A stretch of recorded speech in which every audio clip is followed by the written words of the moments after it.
why we love filmmaking, why we love what we do, who we are as filmmakers, and the simplicity of life, because this business gets so murky. You can get lost so easily. And so kind of going back to who you are and why you are here, it's just the first step is believing in yourself first and believing that, like, yeah, I can create a billion-dollar company. I can create something incredible. I can make a space in this industry that is impossible to break into. And that's just been, it's been so rewarding to see that full circle moment of believing in yourself, and then someone believing in you, and then you believing in them, and then you creating this magical thing together. I mean, risking it all is just, also, why else are we here? If we're not risking things every day. If we're not riddling our life with risk, why are we here?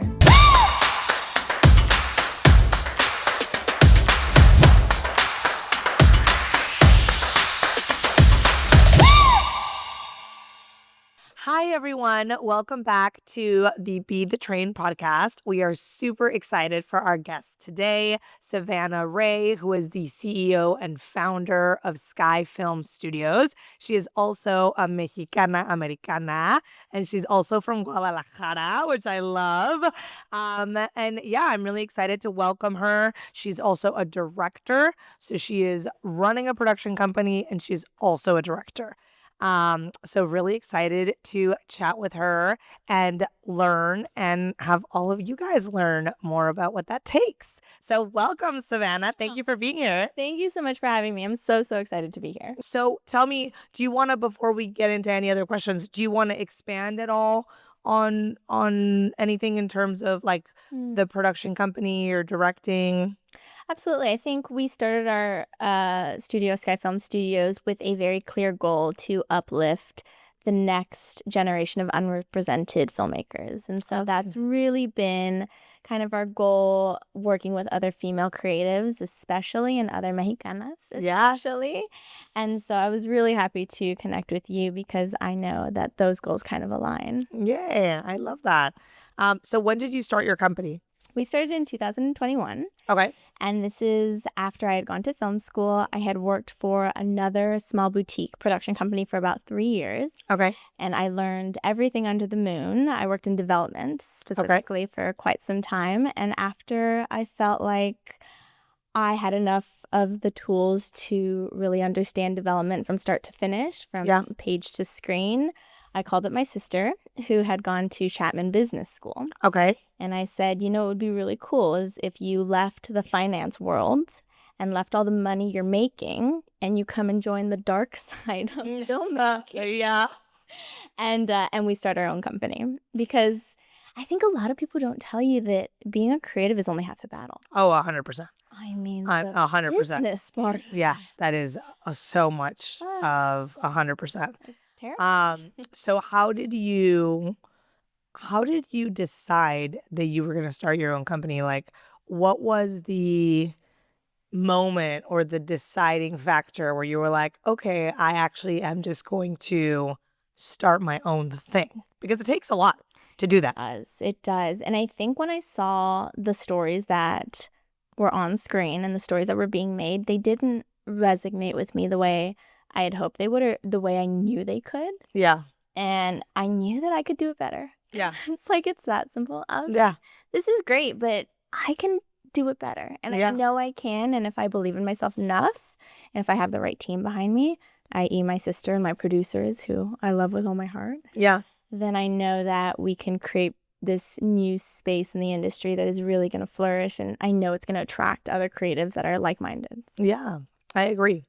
Well, that's awesome. It's funny. I had, when I started our company, which was in 2000 and, oh my God, how old am I? No, Doesn't matter. I'm like, oh God. Yeah, we won't do math. But in 2014, I started my company. I actually remember, I'll never forget this because it was a really beautiful moment in my life. But I was doing my master's program, and then I was also interning at a company, and that interning position was going to turn into an assistant position with this very powerful female producer who was doing some very big films at the time.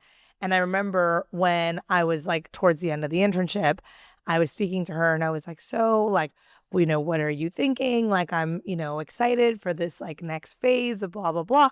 And she looked at me and she was like, are you? And I was like, well, yeah, like, what do you mean? And she was like, I just think that you're not an assistant. I think you're a boss. And I was like, okay, like, does that mean I'm not getting the job? And she was like, no, like, the job is here if you want the job. But if I were you, I wouldn't take the job. And I was like, oh, okay. And that was like a really, but it was interesting because it really did like, I was like, I am kind of a boss, wait a minute, maybe I should start my own. I mean, obviously I had these own thoughts myself, but it was like nice to feel like reaffirmed in that way. But then, yeah, you're right. It takes so much work.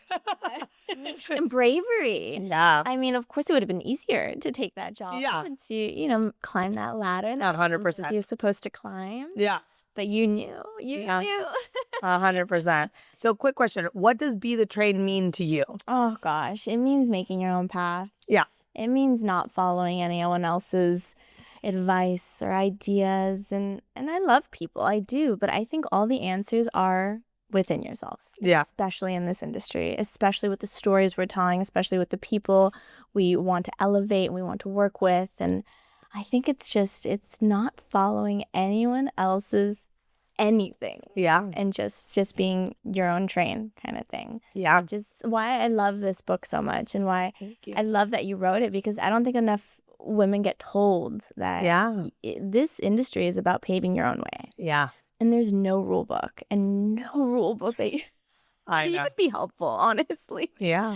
Because everything we've done, every part of the company and how we've built it shouldn't have worked. Yeah. On paper, it shouldn't have worked. So tell us about it. So what were some of the things what were some of the things that didn't work, but then ended up working in a way you didn't expect? Absolutely. Or tell us, because I think the documentary realm, everyone says there's no money in documentaries, right? Yeah. Documentaries have been the thing that have gotten us closer to creatively who we are and who we wanted to be, and in turn have led us to the biggest clients we've ever had. And I think nothing is linear in this business. Yeah. It's not a 1, 2, 3. Yeah. Yes. And you never know how things are going to connect. Yeah. And so, of course, if I went through and said documentaries are how we're going to make money, no, it was all about documentaries are how we're going to tell these stories that we feel are like a burning passion for. Yeah. And because people have seen these documentaries, that's how we've landed our biggest commercial clients. And how would that have even, how would you even have written down a 1, 2, 3 step to that kind of thing? So that's just one example. Another is, when we started the company, it was making the focus these stories that we felt needed to be told. Yeah. And the focus wasn't us, or the focus wasn't money. It was all about the story. Yeah. And I think that is really what's kind of pushed us to the forefront of this industry, is because it's always been about the story and the storyteller. Yeah. And nothing really else matters besides that. Yeah. Well, I think it's interesting. One of the chapters in my book is a lot about finding the joy in creativity, but also in stepping into your own authenticity, because I think that the more authentic you are and the more it resonates true to you and it matters to you, then the more you actually resonate with other people and it really matters to other people. And I think that a lot of times people are trying to come up with a formula of what's going to work. Like if we do X plus Y, then for sure we'll get into Sundance. And it's like, no, that doesn't work at all. Like you actually have to come from the most authentic place where you're like, I really care about this story. This is the story that really matters to me. And then it's like you're making something really good and then you get into, you know what I'm saying? And so I think that those things are just if you're really finding your passion, and for example, if you loved the documentary you were making because the message was really important to you guys, then that kind of transcends and then it can expand beyond what the documentary is. Yes. And I think you're right, so much of what this new world is, which is a little confusing, is there is no guidebook. It's and like everything does kind of inform other things, you know? So it's like, it's more like, how do you build a brand on who you are and what kind of stories you're trying to tell? Yeah. And being a trailblazer, I think that people are always looking for someone to believe in. Yeah. And who believes in them in return. Yeah. And I think, like, I always look back on this company we've created, and it's so endearing because these people genuinely believe in us and these stories we're telling only because I believed in them first. Yeah. And that's just the first step, is believing in yourself first and believing that, like, yeah, I can create $1 billion company. I can create something incredible. I can make a space in this industry that is impossible to break into. Yeah. And that's just been, it's been so rewarding to see that full circle moment of believing in yourself, and then someone believing in you, and then you believing in them, and then you creating this magical thing together. Yeah. Yeah, it's everything. So what kind of stories, so you were saying, so it's underrepresented stories. Yeah. Is there any thematic, or how do you choose like what kinds of films you want to make, and do you like vote, or how many people are in the company, or is it you and your sister kind of make the executive decision on the project and then you kind of hire, from there, or how does that work? Well, for years it was honestly my ideas. Yeah. And it was what I felt was needed to be seen the most. And it was a lot of this experience of womanhood and motherhood and pregnancies, and it's just this world that I've always been fascinated with. Yeah. So a lot of our stories had that with a horror undertone, because that's kind of how we build the company. And it was a very strategic move from a business standpoint, because they do well. I mean, horror sells, but also I love horror, and I've always loved horror and thriller and psychologically just breaking the audience. Yeah. And it's fun. Yeah. So we started there, and then this past year we got to a point where I said, okay, this has been great and I love this, but I think it's time to go bigger. And that's when we really opened our doors to outside producers. Okay. And it has been terrifying, but also completely rewarding. Okay, good. But like we weren't ready for that a year ago. Yeah. And it had to have been intuitively when we said, okay, this has been great and this has worked, but it's time to open those doors and go bigger, and it's time to expand. Yeah. Again, there was no rule book that said 2 years into a company, you expand. No, of course. It was just, it's what felt right. And that's when we had kind of partnered with a separate producer, Emma McAteer, and she is from Ireland. She's incredible. And she came into Skyfilm Studios and kind of revamped us with different films that we never would have touched. I mean, our first one that she brought to us was a superhero film. Oh, fun. And I was like, an indie superhero film? I don't think I can do this. Yeah. And we hadn't really worked with stunt coordinators before.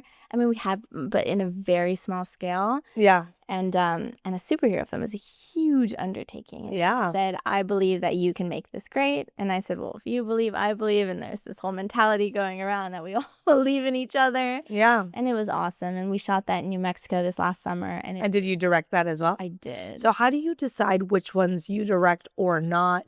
Or at this point, are you mostly directing them, but then eventually or like, how does that work? My team. If my team comes to me and says, this is a script you need to direct, I will take it so seriously. And it's because I've spent so long cultivating this team that I trust with, I would say my life, but I value my career more. is my career. And if my team really advocates for something because I trust these creatives so deeply, then I know it's right. But if there's ever a push and pull, then I know it's not really right for us if we don't all collectively agree. But do you have other directors, like for your company, is at this point you direct mostly all the projects, or do you outsource sometimes and like you guys produce, but you have another director? We've done that a couple times. Okay. I wouldn't say it's our favorite thing to do, because I think that a lot of the control gets lost in the sauce. Yeah. And when we hop onto a project as a team, we are so deeply enveloped in this project. Yeah. And it's hard to do when the creative, it comes from an outside source. Yeah. And we love like we've created this little recipe where I direct and Sky and Emma produce, and we go and we find we have our go-to cinematographers and stuff, but it just works so well. Yeah. And so your sister's the one who's producing. Yes. So, yeah, my sister Sky Blue, she is the CFO of the company, and so she produces everything alongside Emma Makatir, who also produces and finds us these amazing scripts at this point and brings it to us. And yeah, that's kind of the little family creatively we've created. Amazing. But yeah. And so how is it working with your sister? Oh my gosh. I'm sure you can relate because you work with your husband. Yes.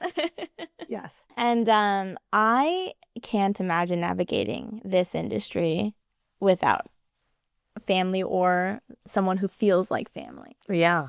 No, I get that. Tough. And it is tough. People doubt you every step of the way. Yeah. And it's just, you're riddled with this anxiety of am I good enough? Yeah. Can I do it? Yeah. Is this right? Like, is my idea worth pursuing and worth fighting for? Because you have to fight for these ideas. Yeah. Having my sister by my side is everything, and I think that she is the magic behind me and the reason why I'm successful. Yeah. Are my producers, and as a director, I wouldn't be anything without them. Yeah. No, and me and my husband always joke, like, who gets to be depressed today? Yeah. Which is like, there isn't someone every day, but there is a lot of days where it's like, and especially now that we have kids and everything, it's like, we can't both be down. No. Like, one person can be down and the other person has to lift that person up and be like, today's a bad day, but it's going to be okay. And whatever didn't go right or whatever you were hoping was going to happen that didn't happen, like, it's part of the journey. But having kind of one person being the uplifter of the other and having that kind of partnership where you can count on each other in that way is so important, because there's so many uncertain days. There's so many days where you don't know. It's like you're in a project and you're doing it, but there's a lot of the in-between too. And like in the in-between, you have to feel like you trust enough that things are going to keep going, or that projects are going to keep coming, or, all those other things. So what would you say, what is like a habit? I like asking this question a lot because I think a lot of people who are watching or listening to this are trying to be in the creative space and they're trying to figure out how to do it, but it's not so simple. And some people have multiple jobs and they can't just focus on one thing. What's like a habit that you found has been really helpful to you that you maybe do every day or that you do weekly, where you feel like even when you're in doubt and you're not 100% sure where you're going or how things are working, this habit like helps you keep going? I think that at the end of the day, it's a creative industry. And so in order to be creative, you have to live creatively. Yeah. And I think that for me, it's always doing something fun at least once a day, like getting into that inner child and just relishing in something fun that day, or something creative, whether that's a pottery class or, a yoga class, or just something that really kind of deep dives me back into that childish mentality. Yeah. And I think that running a company, you get so caught up in the logistics and the stress. I mean, this like unimaginable stress we face every day of bankruptcy and money and feeding, employees and stuff like that. It's good to revert back to that childhood lore kind of thing. And it can be anything. And I love that because it's interpretive, whether it's going to the movies or watching a movie. But it's like finding your joy. Yeah. Finding your joy so that you can remember like why you love doing this. Yeah, why you love creating. Yeah. Anything. Yeah. No, I think that's actually really important. Has there ever been a moment in your career where you felt like you're going to quit or you can't do this anymore? And like, what did that look like and how did you not quit? Girls. I'm like, I think that our biggest hurdle was about 2 years into the company. And we had been a participant in this rat race, and we were trying so hard to figure out, like, how do we make our company successful? How do we get paid? Like, And we had invested everything we had into this company. I mean, I had invested my 3 years at the development company. My sister had invested all of her finance money. And so we were in deep into this company. And we were facing bankruptcy. And I just said, I don't know. Like, you come to this point where you just don't know. And what we did was we said, okay, we need to revert back to why we started this in the first place. We have to go back to the beginning, and we have to stop this whole, well, we need to get an agent, and we need to do this. And this checklist, this like impending doom of a checklist, said we need to forget it. We need to go back to the beginning.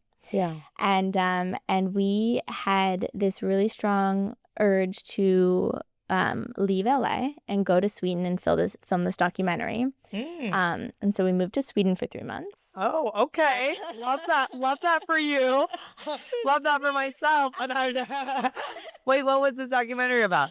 It was kind of comparing the Swedish mentality versus the American mentality. Oh, on what? On like everything? On everything, but mostly how they approach life in a very simplistic way. It's a very good documentary. Oh, it's even like education, childcare, maternity leave. I mean, there are so many things that they're doing there different that are vastly different. And we went and we studied their way of life, and I think a lot of the times when you're struggling, you get really caught up in this bubble of stress, and you're going circle, circle, circle, circle, circle, and you have to leave that bubble and go see the world, sure, but like how big everything is in comparison to this bubble you're living in. And so we filmed this documentary in Sweden, and we were down to our last $10. Like, we were in deep, but I said documentaries is kind of what got us in. They're why we love filmmaking. It's just their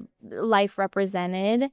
And so we had reverted back to documentaries back in Sweden. And as soon as we got back from Sweden, we were about 2 weeks away from filing for bankruptcy. And we got our biggest commercial client ever. Wow. And they said, it was actually Female Heritage Month. Okay. And it was in March. And they had called us and said, do you have any experience interviewing women and interviewing people? And I said, oh, like a documentary? I feel like, oh, wait a minute, I might have a little bit of that, yes. Love it.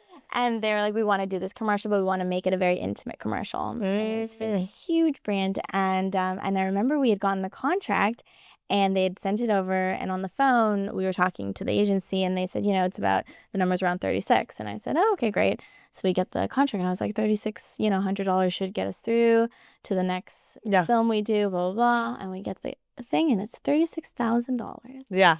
For one commercial. And I said, okay, we're going to be okay. So it was just reverting back to why we love filmmaking, why we love what we do, who we are as filmmakers, and the simplicity of life, because this business gets so murky. And you can get lost so easily.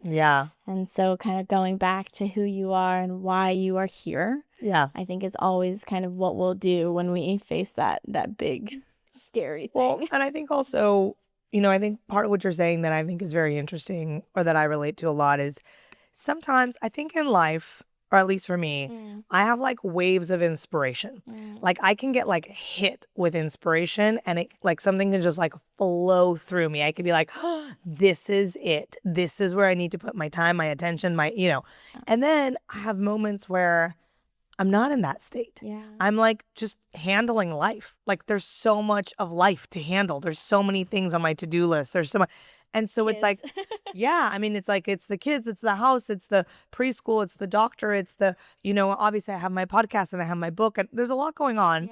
And so, but I think one of the biggest things that I remind myself of that has helped me throughout the years is like, just go like live a little, like even going to Sweden and like having the experience. It's like sometimes it's almost like a reset.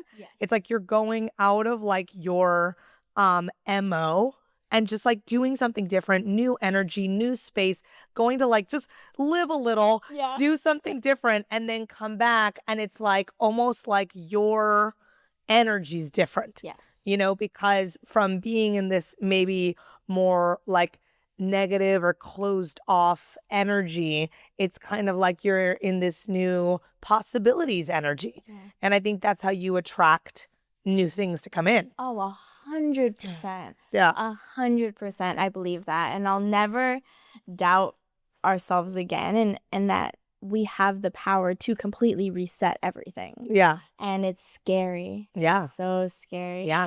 Very scary. But I'll never doubt the power of risk. Yeah. Again. I mean, risking it all is just, also, why else are we here? If we're not risking things every day, if we're not riddling our life with risk, why are we here? Yeah.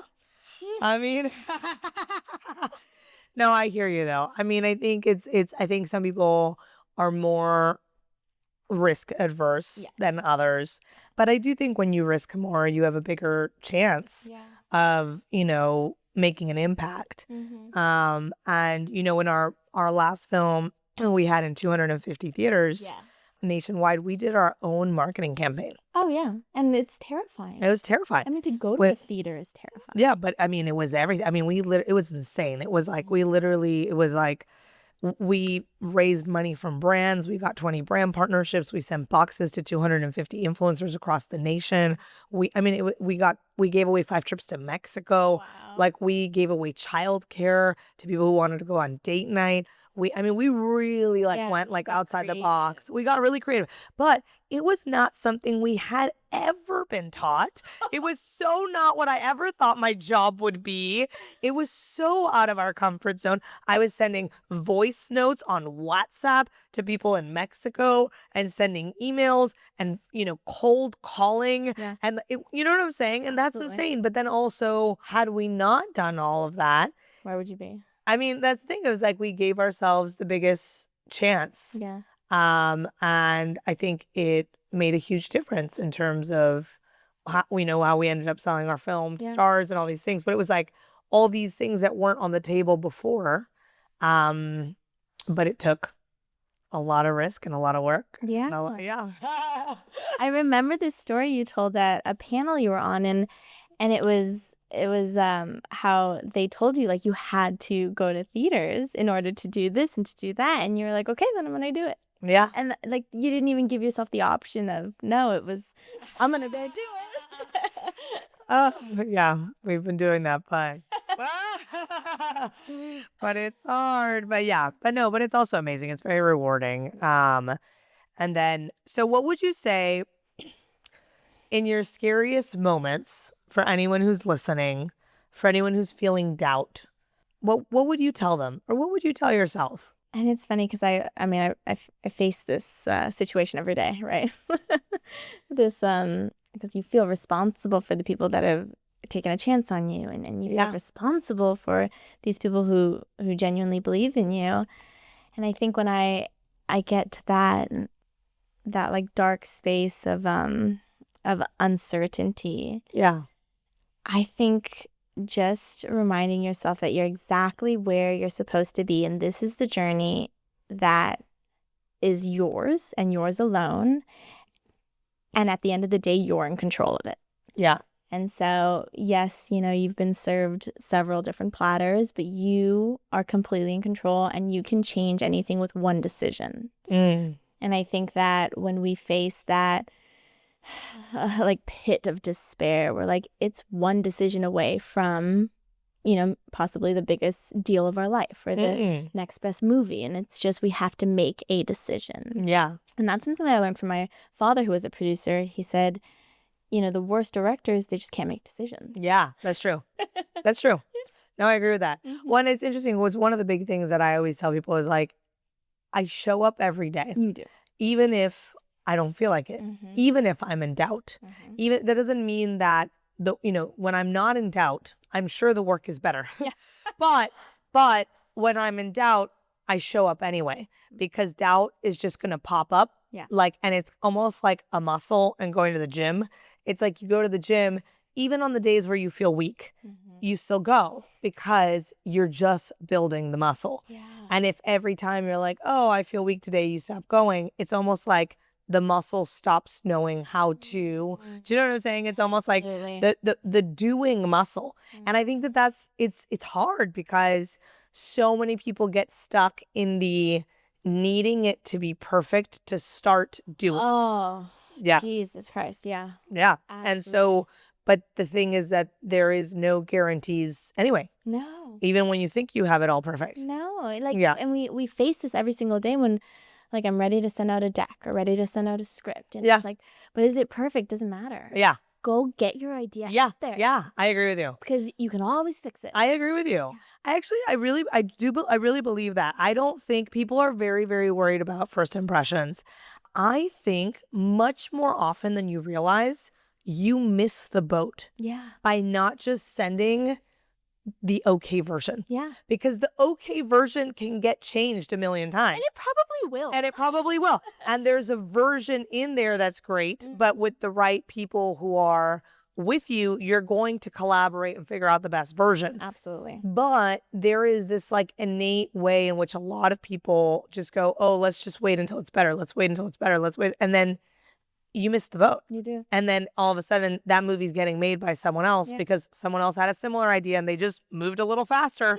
You know what I mean? So absolutely, I believe in that 100%. And it's also really endearing to know that your ideas don't have to be perfect. Yeah. Like nothing has to be perfect. Nothing is perfect. Nothing is perfect anyway. Even when you do it the best way you can. I mean, like I always tell people, like even the most biggest, most famous directors, actors, whatever you want, they're always talking about how they didn't have enough money. They didn't have enough time. You're like, you had $200 million. How much more did you want? But like, it just never feels like enough. That's part of it. Oh, you know, it's like I could edit my movies for years. Yeah. And like I'll watch, all of my movies again and say like, oh, I should fix that. I should fix that. Yeah. Yeah, 100%. But it doesn't matter because like we finished that movie. It's on streaming and it's exactly what it was supposed to be. Yeah, and then you get to move on and do it again. Yeah, better. Yes, exactly. So what would you say is a moment in your life where you felt like you created an opportunity for yourself that wasn't really there? Like you did something that created an opportunity. Absolutely. I mean, I think starting our company. Yeah. And I think that people get so scared to file that LLC. I mean, we're technically an S corp, but to file and to just start and to take the first step. I mean, the first step is the most daunting. Yeah. And you might not have a Sky by your side who went to business school and knows all the ins and outs, but there's so many ways to get that information. And I think when we started our company and we filed that S corp and we had our first year of being like open, our doors were open, that really changed everything because it told the world that we were serious about what we were doing. Yeah. And that we were going to do it our way and no one else's way. Yeah. And that was, I mean, really, really, the films we were making were just completely different than what we had worked on in the last couple of years because they were like inherently ours. Yeah. And that was just coming from my brain onto the script, onto the screen, and every opportunity you can make for yourself. Yeah. It's just about having the courage and bravery to start and to take that first step. And that's also what I love about this industry is there's endless possibilities if you're brave enough to step in and risk it all. And keep going. And show up every day. Perseverance. Yeah, perseverance is a big one. It is. Oh, it's huge because, I mean, I could give up today and okay, like I would, still survive.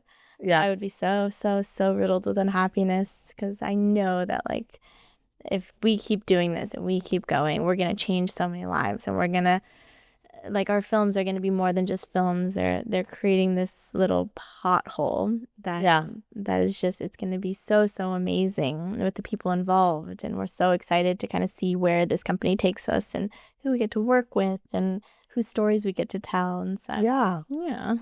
I love that.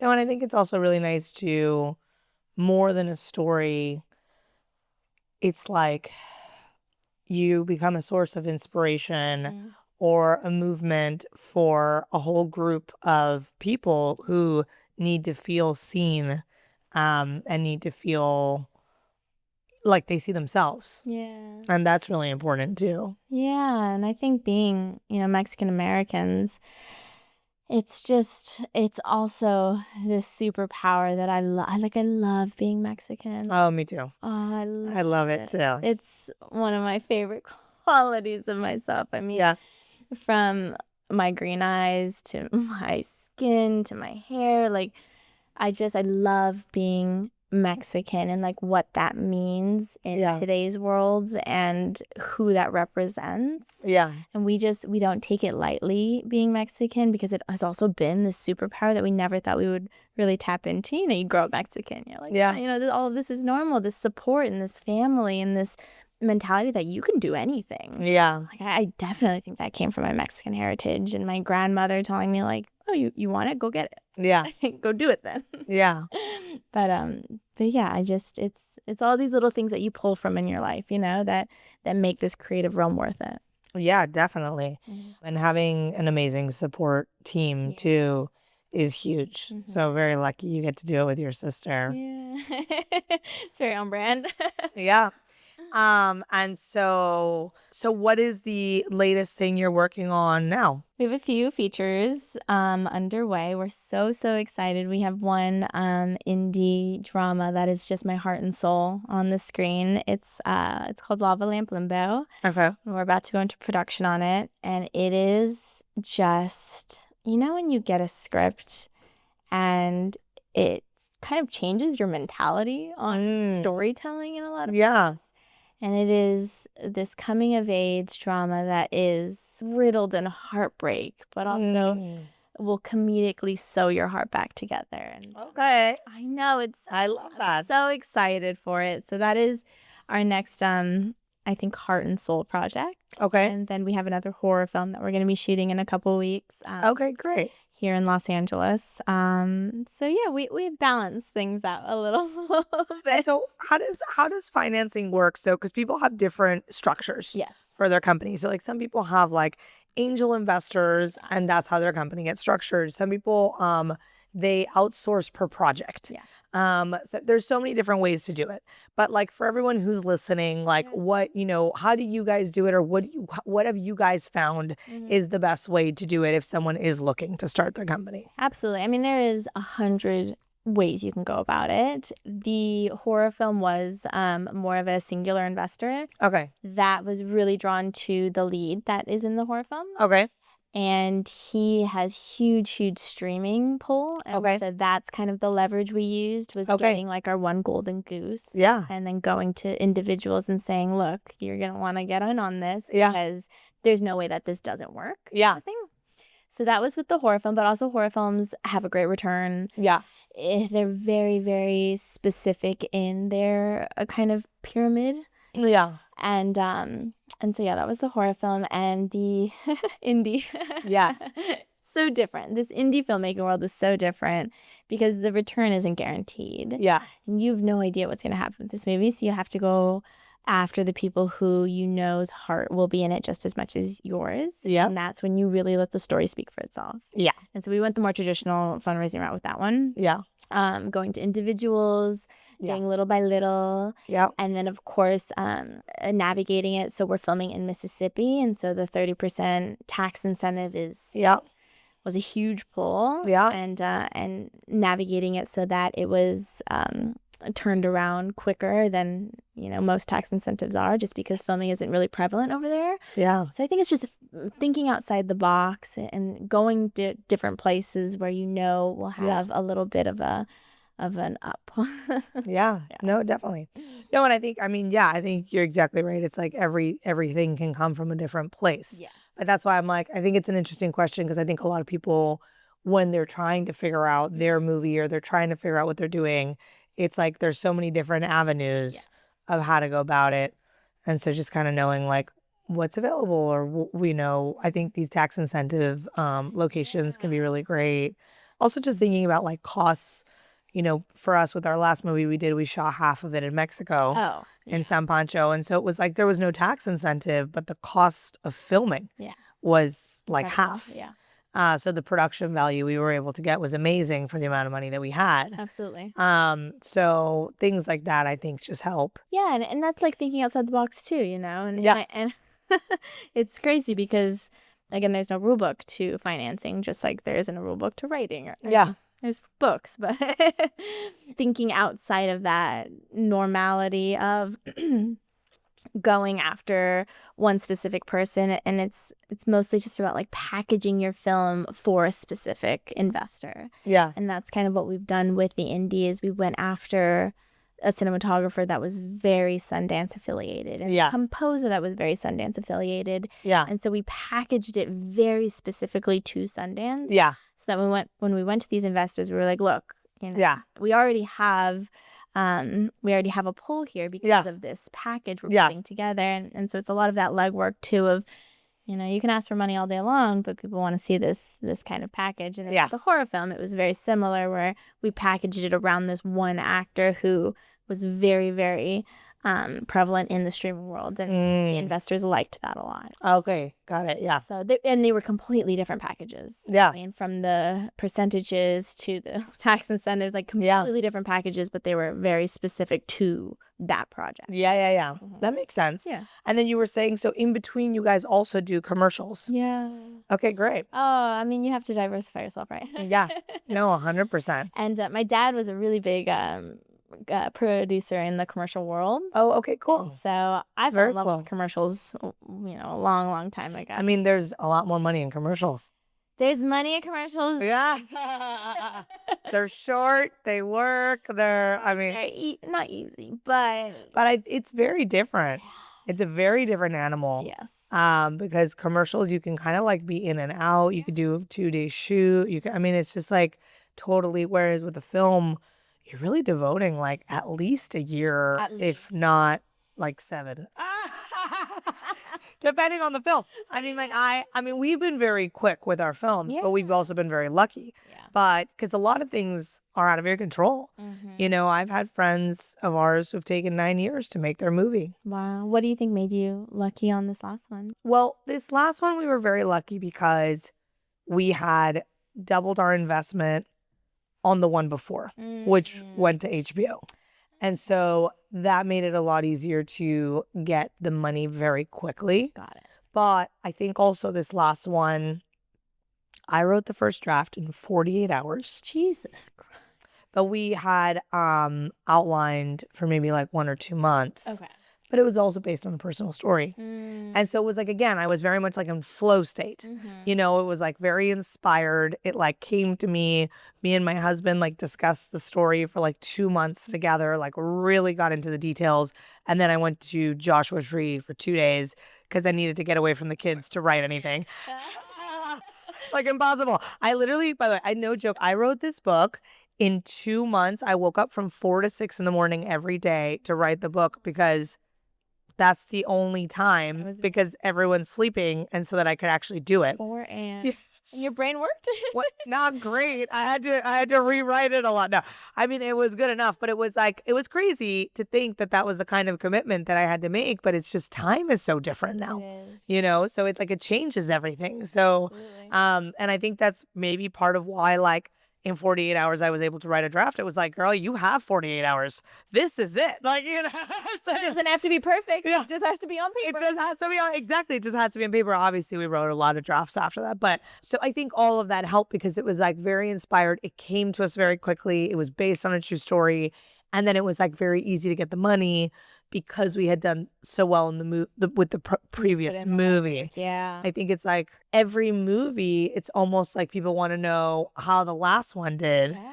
And so it's like it all affects each other in terms of how quickly things can go. But yeah, no, it all connects. It all connects.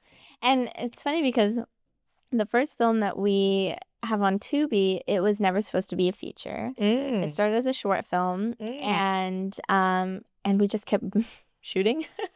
Yeah. And adding on to the story, and then before we knew it, we had this feature film that we had shot for $30,000. Yeah. And then we were like, well, what do we do with it? Yeah. So we sent it off to our sales agent. He got it on Tubi, and that film was kind of like the first inkling to this realization that, oh, you can do it. Yeah. You just have to have a finished product. Yeah. And then that finished product got us, financing for the next one. Yeah. And everything's been a little bit bigger. Yeah. Slowly. Yeah. And maybe that's the ladder everyone talks about. Yeah, no, but it's true. 100%. It was just, starting with that first one. Yeah. And it was a short film that we started with, and then it became But I think it's smart that you guys kept shooting, because it's like, then you have a finished product, and then you put the product out, then you have your first feature, and you know what I'm saying? So it's like, yeah, I think, and a big piece of it is also perception. Yeah. Do you know what I'm saying? Like, people, like, you're telling me right now, and thank you for sharing, that it's a $30,000 film, right? And I think that's useful for other people who are listening. But a lot of people are never going to know that. Do you know what I'm saying? Like, it's it's like, so there's so much there too, where it's like, so I think, just doing it is such a big, what would you say is, like, if you could have directed any film in the world, what film would it have been? I always say that Fight Club made me a man. Oh. And then Princess Bride made me a lover. Oh, I love Fight Club. And so I think it just, depends on the day, if I'm feeling more of like my masculine energy or more of my feminine energy. But those two films, I think they are a great representation of who I am as a filmmaker. It's just, I love tapping into that masculine film energy. Yeah. Especially in this business where being a female, you have to really buckle down sometimes. Yeah. And then entering that soft era on those off days where I can really dive into the Princess Bride in me and feel that. So I think I would have loved to direct either one of those. Okay, I love that. What about you? Ooh, what about me? That's a good question. You know what? I have such opposing, like, for example, I love Zoolander. I'm like obsessed with Zoolander. Right. And then at the same time, I also love Fight Club. I love the things that got me into film were like Fight Club, American History X, Requiem for a Dream. Like, those were like my, my dark, like, days where I was like, this is why I need to be a filmmaker. But then it's like, I could watch Zoolander every day. Yeah. Do you know what I'm saying? Like, I can't watch Fight Club every day. Like, I don't have you know what I'm saying? So it's interesting, because I feel like and a lot of the stuff we make is very much like dramedy. So it kind of like falls in the middle. Yeah. But I mean, that makes sense. Yeah. Right? Yeah. Yeah. So, like, I mean, I really love things that are, in terms of what I make things that are very, like, grounded in reality. Not like in a ha-ha way, like in a ha-ha. And Exactly. So, okay, so I have a couple more questions. So what is, like, the day in the life of a CEO of a production company? Well, it depends if we're on set. If we're on set, we have early mornings. Yeah. So we wake up. I need my quad shot espresso. And then we head to set. I go over the sides, go over the shot list, speak with the cinematographer to figure out exactly what our vibe is, and then dive in with the actors. And then it's just me and them in this little bubble on set all day long. And then I'll have my check-ins with my producers. And then we just film. We film like maniacs. Yeah. For 12 hours. And then we get out of there, sleep for a couple hours, and then do it all over again. So that's kind of on set. In pre-production, it's a little different. We'll go to the production office, figure out scheduling, logistics, we'll location scout. But that's what I love about this job, is that every day is so different. Yeah. Every day it's with different people. Yeah. I love meeting new people and collaborating with them. And one day it's, a meeting with the production designer. Another, it's a meeting with our sound mixer. And so it's just, it's great, because it's a balance. Yeah. And what would you say, what is the biggest piece of advice you would give to someone who is looking to start their own production company? I definitely say have a little nest egg saved up beforehand. Yeah. Because it sounds like a big one. The days will get dark. Yes. And do not stop believing in what you're doing ever. I mean, even if you're a day away from bankruptcy, we were 2 weeks away from bankruptcy. Do not stop. Go till the very, very, very end. And just believe in yourself and your ideas, and always revert back to those. Always revert back to the story and why you started in the first place. And you can't go wrong with your intuition of, if it feels right, then it must be right. No, I love that. I want to say that to my husband. It's gonna be like, just so you know, it feels right. So it is. No, I'm joking. From now on, oh, really, right? In my no, I'm joking. So okay. Well, what do you want to let people know where to find you, and anything else you want to share? Absolutely. We're all over Instagram at Sky Film Studios, SKYE. We have a website, skyfilmstudios.com, and come find us on set. Come work with us. I'll come work with you. Yeah, I know. You just see us very. But no, thank you so much for having me. This has been lovely, wonderful, everything. Thank you. Moon, and yeah, I can't wait to see what comes next for both of us. Yes, me too. Very exciting. Well, thank you so much. I think this was very helpful and informative to everyone, and also I had so much fun. Thank you.